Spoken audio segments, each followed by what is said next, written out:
আবু হুরায়রা রাদিয়াল্লাহু তাআলা আনহু বলেন, রাসূল সাল্লাল্লাহু আলাইহি সাল্লাম বলেছেন, কানা আসহাবু রাসূলিল্লাহ সাল্লাল্লাহু আলাইহি সাল্লাম ফি সাফারিন, রাসূল সাল্লাল্লাহু আলাইহি ওয়াসাল্লামের সঙ্গী সাথীগণ একদা রাসূলের সাথে সফরে ছিলেন। ফানামা মিনহুম, একটা লোক তাদের মধ্য থেকে রাতে ঘুমিয়ে যায়। ফান্তালাকা ইলাইহে বাযুহুম, রাসূলের সঙ্গী সাথীদের মধ্য থেকে কোনো মানুষ রাতে তার কাছে যায়। ফাখাজা হাবলাহু, সে তার পাশে গিয়ে তার রশিটা হাতে করে। ফাখাজাহু, রশিটা হাতে করে। ফাজিয়া, রশি হাতে করা দেখে এই লোকটি ভয় পেয়ে যায়। এই কি কথা, আমার পাশে যে রশি ছিল এই লোকটি হাতে করলো কেন? আল্লাহর নবী এই কথা জানতে পারার পরে তিনি বলেন, লা ইয়াহিল্লু লিল মুসলিমিন আন ইউরাব্বিয়া মুসলিমান, কোন দিন কখনো কোন সময় কোন মুসলিম কোন মুসলমানকে ভয় দেখাতে পারে না। ভয় দেখানোই হারাম। তো হত্যা করা বৈধ হয় কি করে? ভয় দেখানোই হারাম। একজন মুসলিমকে একজন মুসলিম ভয় দেখাবে, এটাই হারাম। গালি মন্দ দেওয়া তো দূরের কথা। দুঃখিত সম্মানিত মসজিদের মুসল্লি, আমরা জাতির সামনে শরীয়ত সঠিকভাবে পেশ করতে পারিনি, যার কারণে জাতি শরীয়ত কি জিনিস শুধু খালি নিজেকে বুঝলো আমি মুসলিম, কিন্তু ইসলাম কি জিনিস তাদেরকে আমরা বুঝাতে পারিনি। এটা আমাদের ব্যর্থতা। আমরা মনে করেছি যে মুসলিম মানে সালাত আদায় করতে হয় আর এই উপার্জন করতে হয়, 5 ওয়াক্ত সালাত আদায় করতে হয়, আরো কিছুর নাম ইসলাম। এ কথা আমরা জাতির সামনে বুঝাতে পারিনি। হয়তোবা বুঝাতে পারলে অনেকেই হতো সময়ে সময়ে নিজেকে আটকানোর চেষ্টা করত যে শরীয়তে এটা জায়েজ নয়। ভয় দেখানো জিনিসটা ইসলামে হারাম। একজন আর একজনকে ভয় দেখাতে পারে না। বুখারী, মুসলিম, আবু দাউদ, নাসাই, তিরমিজি, অত্র হাদিসটি আবু দাউদে রয়েছে। সম্মানিত মসজিদের মুসল্লি, তাহলে এই রাতের অন্ধকারে হত্যা বৈধ হতে পারে কি করে? রাসূল সাল্লাল্লাহু আলাইহি ওয়াসাল্লাম বলেন, মান আশারা ইলা আখিহি বিহাদিদাতিন ফাইনাল মালায়েকাতা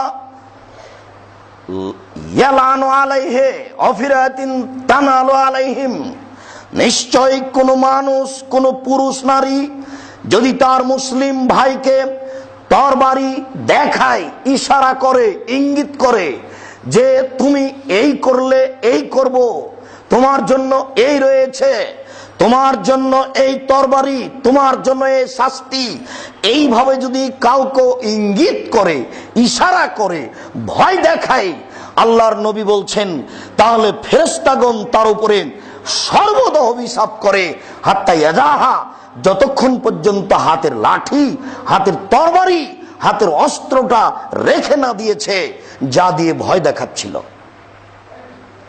যা দিয়ে ইশারা ইঙ্গিত করছিল, যতক্ষণ পর্যন্ত না রেখেছে ততক্ষণ পর্যন্ত ফেরেশতা তার উপরে অভিশাপ করতে থাকে। আবু হুরায়রা রাদিয়াল্লাহু তাআলা আনহু বলেন, রাসূল সাল্লাল্লাহু আলাইহি ওয়াসাল্লাম বলেছেন, মান আখাজা সাইফান আও মান সাল্লা বিসাইফে আলাইনা ফালাইসা মিন্না, কোন মানুষ যদি আমার কোন মুসলমানের উপরে তরবারি উঠায় তাহলে সে আমার শরীয়তের অন্তর্ভুক্ত নয়, সে মুসলমান নয়। কেউ যদি কারো প্রতি অস্ত্র ধারণ করে তাহলে সে শরীয়তের মধ্যে নেই, সে মুসলমান নয়। এ কথা রাসূল সাল্লাল্লাহু আলাইহি সাল্লাম বলেন। সম্মানিত মসজিদের মুসল্লি, তাহলে এই নোংরা তৎপরতা বৈধ হয় কি করে? আবু হুরায়রা রাদিয়াল্লাহু তাআলা আনহু বলেন, রাসূল সাল্লাল্লাহু আলাইহি সাল্লাম বলেছেন, আল ঈমানু কাইয়াদাল ফাতকা, নিশ্চয় ঈমান গোপনে মানুষকে হত্যা করা বন্ধ করেছে। নিশ্চয় ঈমান রাতের অন্ধকারে মানুষকে হত্যা করা বন্ধ করেছে। নিশ্চয় মানুষের ঈমানদারি গোপনে অন্যায়ভাবে মানুষকে হত্যা করতে পারে না। লা ইয়াফতাকু মুমিনুন, মুমিন কোনদিন এই কাজ করতে পারে না। মুমিন পুরুষ নারী কোনোদিন এ কাজ করতে পারে না। আমি বক্তব্য দেওয়ার জন্য রাত্রি 10টার সময়তে যাচ্ছি, চট করে একটা ছেলে আমার হাতে একটা কাগজ দিল। কাগজে লেখা আছে, আপনি বর্তমান যুদ্ধের উপরে বক্তব্য রাখেন, নইলে আপনার পা কেটে নেওয়া হবে। 25 জন সশস্ত্র কমান্ডার আমরা প্রস্তুত রয়েছি। এটা কি? এটা কি আশ্চর্য! বইয়ের নাম লিখছে যুগে যুগে শয়তানের হামলা।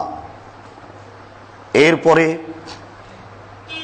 বই লিখছে যে আব্দুর রাজ্জাক বিন ইউসুফ ইহুদিদের এজেন্ট, এই যুদ্ধের বক্তব্য দেয় না। আশ্চর্য কথা! যুগে যুগে শয়তানের হামলা বইয়ের নাম, আর শুধুমাত্র এই যুগে আমাকে পেল ইহুদি খ্রিস্টান বলে। তাহলে নিশ্চিত এদের কাছে কোনো বিদ্যা নেই, নিশ্চিত এটা মুসলমানের কাজ নয়, নিশ্চিত এটা ইহুদি খ্রিস্টানের পরিকল্পনা। নইলে আমাদের সাথে আচরণ হয় কি করে? আমরা তো এই দেশের মাটিতে 90 সাল থেকে দিন প্রচার করছি, কোনো দিন স্বার্থে পা দিনি, কোনো দিন কাউকে লক্ষ্য করে কথা বলিনি, কোনো দিন কাউকে গালি দিনি। সে মাঝাব হোক, সে যেই হোক না কেন, সরকার সহ যে কোনো মানুষকে কোনোদিন আমরা গালি দিনি, কোনো দিন নিন্দা করিনি। সবাই যেটা বলা হয়েছে সেটা হলো ছবি মূর্তি, আরো যেগুলো দেশের অন্যায়, কবর, ছবি মূর্তি, এইগুলোর সময়ে কঠোরভাবে বলা হয়েছে। যা আল্লাহ বলেছেন, যা আল্লাহর নবী বলেছেন, সেটুকুই আমরা জাতির সামনে পেশ করার চেষ্টা করেছি। সম্মানিত মসজিদের মুসাল্লি, বিষয়টি ভাবা, জানা, সেইভাবে আমল করা একান্ত জরুরি।